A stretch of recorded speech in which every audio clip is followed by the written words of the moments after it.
اور ایک چیز میں کہنا چاہوں گا، اس طرف نہیں توجہ دیتے لوگ، ہم پہ ایجنسیوں کے لیبل لگا دیتے ہیں. آپ لوگوں کو، نوجوانوں جو ایف ایس سی کر رہے ہیں، آپ لوگ گھسو افواج پاکستان میں. آپ لوگ بی ایس سی کر چکے ہو تو سی ایس ایس کا امتحان دو. بیٹا یہ آپ لوگوں کو جب تعلیمی اداروں میں پروفیسر ہود بھائی جیسے 3rd کلاس پروفیسرز پڑھائیں گے اور میڈیا پر باغی کے نام کا ڈرامہ چلا کے قندیل بلوچ کو آئیڈیلائز کریں گے تو قوم کی بیٹی کبھی رابعہ بصری نہیں بنتی. سسٹم کو کون چینج کرتا ہے؟ منسٹر چینج کرتا ہے؟ نہیں. آج تک سچ تو بتایا نہیں گیا، بیوروکریٹ کرتا ہے. آج تک اسلامی تعلیمی نظام کیوں نہیں آیا؟ میں وہ جذباتی یا روایتی باتیں نہیں کر رہا، آج میں سمجھانا چاہتا ہوں. آپ کا سب سے پہلا جو فورن منسٹر تھا، سر ظفر اللہ جسے کہا جاتا ہے، وہ 3rd کلاس آدمی قادیانی تھا. اور اسد اللہ شخص ایک جو یہودی تھا، بعد میں مسلمان ہوا. قائد اعظم نے کہا کہ جو مسلمان ہوتے ہیں حضرت صاحب، وہ تو مسلمان گھر میں پیدا ہوتے ہیں، انہیں تو اتنا مذہب کا نہیں پتہ ہوتا، جو ماں باپ بتاتے ہیں وہ کرتے ہیں. تم کیونکہ یہودی تھے، تم اسلام کو سوچ سمجھ کر ہی قبول کیا ہوگا، پڑھا ہوگا، لہٰذا تعلیمی نظام، اسلامی تعلیمی نظام تم نے متعارف کرانا ہے، وہ ترتیب دو. اس نے کہا مجھے 1 سال کا ٹائم دیجیے. اتنے میں قائد اعظم انتقال فرما جاتے ہیں. لیاقت علی خان وزیر اعظم آتا ہے، اور ظفر اللہ کو جب یہ خبر پہنچتی ہے نا کہ بھئی اسد اللہ صاحب تو اسلامی نظام تعلیم متعارف کرانے ہیں، ہم تو کافر قرار دے دیے جائیں گے، ہم تو منکر ہیں ختم نبوت کے. آپ کو پتہ ہے ظفر اللہ فوراً اس کی پوسٹنگ کروا دیتے ہیں خلیجی ریاستوں میں ایز این ایمبیسڈر. وہ روتا رہتا ہے کہ میری پوسٹنگ نہ کراؤ، آنے والی نسلیں تباہ ہو جائیں گی. وہ کہتا ہے نہیں، تمہیں جانا ہوگا. اور وہ جاتا ہے تو سب سے پہلے اس کی لائبریری کو آگ لگا دی جاتی ہے. یہ جو حدیبیہ مل کے ریکارڈ جلے ہیں نا، اس کی تاریخ وہ 1948 سے شروع ہوئی تھی. آپ کی حکومت بیوروکریٹ چلاتا ہے، منسٹر 5 سال کے لیے آتا ہے. بیوروکریٹ، یہ چیف سیکریٹری ساری زندگی کے لیے آتا ہے. میں یہ ٹیکنیکل باتیں اس لیے کروں کہ نوجوان زیادہ موجود ہیں. نوجوانوں سی ایس ایس کا امتحان دو، بھیس بدل کے جاؤ، ان کے درمیان میں گھسو. جب تک سسٹم میں گھسو گے نہیں، تبدیلی نہیں آ سکتی اس طرح. نہیں تو کل کو امریکہ آج تو ہمیں تقسیم کر رہا ہے نا فرقہ واریت یا لسانیت کی بنیاد پہ، آج تو انڈائریکٹلی ہم پہ قبضہ کیا ہوا ہے. اپنے اس نے ٹاؤٹ بٹھائے ہوئے ہیں ہمارے اوپر، اور ہر ادارے میں بٹھائے ہوئے ہیں معذرت کے ساتھ. یہ فرشتے حضرات اگر سن رہے ہیں سنتے رہیں، ہر ادارے میں بٹھائے ہیں. بات یہ ہے دوستان ذی وقار، کل کو امریکہ ڈائریکٹلی آپ پہ آ کے قابض ہو جائے گا. پھر آپ صرف اس قابل رہ جائیں گے کہ گھر کے باہر امریکہ مرد آباد، امریکہ مرد آباد لکھ سکیں گے اور کچھ نہیں کر سکیں گے. لہٰذا آج بچوں کی تربیت کریں اور ان کو افواج میں بھیجیں، پولیس میں بھیجیں، ڈسٹرکٹ مینجمنٹ گروپس میں بھیجیں. کل کو سسٹم تب تبدیل ہوگا. اداروں میں اپنے آپ کو مضبوط کریں. قادیانی آج ہر ادارے میں موجود ہیں. آپ کو بہتر پتہ ہے کہ 12 ربیع الاول کے جلوس پہ چکوال میں جب اٹیک کیا گیا، ہمارے مسلمان شہید ہوئے، انہی کے لواحقین کو جیل میں ڈال دیا. پتہ چلا پیچھے 2 قادیانی آفسرز موجود تھے. تو ایسے لوگ، میں جنرل قمر جاوید باجوہ سے بھی یہ مطالبہ کرتا ہوں کہ جناب جو آفیسرز پکڑے ہیں سی آئی اے کو انفارمیشن لیک کرنے والے، ان کو سرعام پھانسی دی جائے تاکہ باقی نشان عبرت حاصل کریں. کوئی ایسی حرکت کرنے کے پیچھے پہلے تائید کرتے ہیں آپ لوگ. تو دوستان ذی وقار، جو سب سے زیادہ مسئلہ بنتا ہے یہ وومنائزنگ، یہ عورت کے پیچھے پڑ جاتے ہیں، یہ شراب کے پیچھے پڑ جاتے ہیں. ہر مقتدر ادارے میں کئی ایسے لوگ موجود ہیں.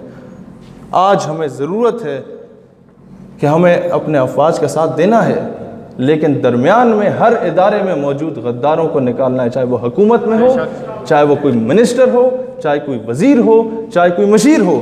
اور اب یہ میں صرف 1 منٹ چاہوں گا، یہ درس ہمیں کس نے دیا ناموس رسالت کا؟ لوگ آپ سے پوچھتے ہیں نا، او جی مولویوں پیچھے پہ گئے ہو. انہوں نے بولا نہیں جی، ہم یہ درس قائد اعظم نے دیا تھا. غازی علم الدین شہید کا کیس قائد اعظم نے لڑا تھا. ہمیں یہ درس علامہ اقبال نے دیا تھا. غازی علم الدین ڈیفنس کمیٹی علامہ اقبال نے بنائی تھی. قائد اعظم جیل میں جاتے ہیں اور کہتے ہیں علم الدین تم 1 مرتبہ کہہ دو میں نے گستاخ کو جب قتل کیا تو میں ہوش میں نہیں تھا، تو میں تمام ثبوتوں کی روشنی میں تمہیں رہا کروا سکتا ہوں. علم الدین تاریخی جواب دیتا ہے، جناب والا زندگی چ پہلا کم کیتا ہے جڑا ہوش چ رہ کے کیتا ہے. پھر اب کمرہ عدالت میں کمرے عدالت میں جب جاتے ہیں تو جج انگریز تھا، ثاقب نثار نہیں تھا جو خود کو مسلمان کہتا ہے، انگریز تھا، خود کو کافر کہتا تھا۔ وہ کہتا ہے جناب والا علم و دین تم نے گستاخ کو قتل کر کے قانون ہاتھ میں لیا، تم نے توہین عدالت کی ہے۔ علم و دین پھر دلیری سے بولتا ہے جج صاحب جب آپ توہین عدالت برداشت نہیں کر سکتے تو مسلمان توہین رسالت کیسے برداشت کر سکتا ہے؟ یہ جو تھرڈ کلاس بندہ مسند وزارت پہ بیٹھ کے یہ کہہ رہا ہوتا ہے یہ چھوٹا طبقہ ہے، میں بتاؤں یہ چھوٹا طبقہ کیا ہے؟ اسی چھوٹے طبقے سے تعلق رکھنے والے مولانا عبدالستار خان نیازی رحمۃ اللہ علیہ، جب ان کو گرفتار کیا گیا سب سے پہلے تو ان کے پاس جنرل ضیاء الحق مرحوم کے ADC کو بھیجا گیا۔ وہ کہتا ہے نیازی، یہ سنیے گا بڑے غور سے، وہ کہتا ہے نیازی صاحب آج کے بعد آپ ان تحریک ختم نبوت میں نہ نظر آئیں، حالات ٹھیک نہیں ہیں ملک کے۔ وہ مسکراتے ہیں اور جواب نہیں دیتے۔ وہ کہتا ہے Niazi you know I am in uniform, we are running the state and you are under the state، میں وردی میں ملبوس ہوں، میں ریاست چلا رہا ہوں اور تم ریاست کے ماتحت ہو۔ نیازی صاحب کہتے ہیں بیٹا میں جانتا ہوں تم وردی میں ہو، you are in uniform, you are running the state and I am under the state, but listen I was in uniform when you were in liquid state۔ سمجھیں کہ میں اس وقت تحریک پاکستان میں پاکستان کا جھنڈا لیے اٹھایا تھا، تب میں وردی میں تھا جب تم پیدا بھی نہیں ہوئے تھے۔ یہ تھا چھوٹا طبقہ۔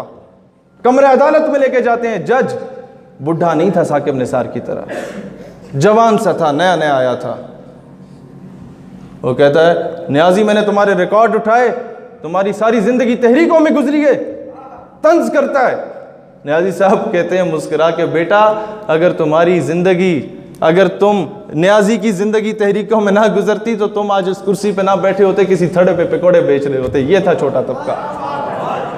اور یاد رکھو میں خیبر پختونخوا میں ہوں، ماؤں کی تربیت، پھر آپ لوگوں نے جو بچوں کی تربیت کرنی ہے۔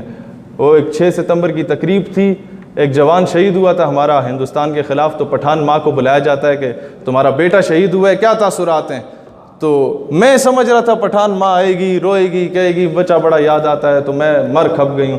وہ آتی ہے آفرین اس پٹھان ماں پہ، آتی ہے اور کہتی ہے وطن اچھر خپمشے، وطن پریشان نہ ہو، پٹھان ماں زندہ ہیں جو اپنے بچوں کو تجھ پہ قربان کرنے کے لیے تیار ہیں۔ تو یہ پاکستان ہمارے اکابرین نے بنایا، ہمارے خواجہ قمر الدین سیالوی نے بنایا، ہمارے پیر آف مانکی نے بنایا، ہمارے پیر آف زکوڑی نے بنایا، ہمارے پیر پگاڑا نے بنایا، پیر جماعت علی شاہ نے بنایا۔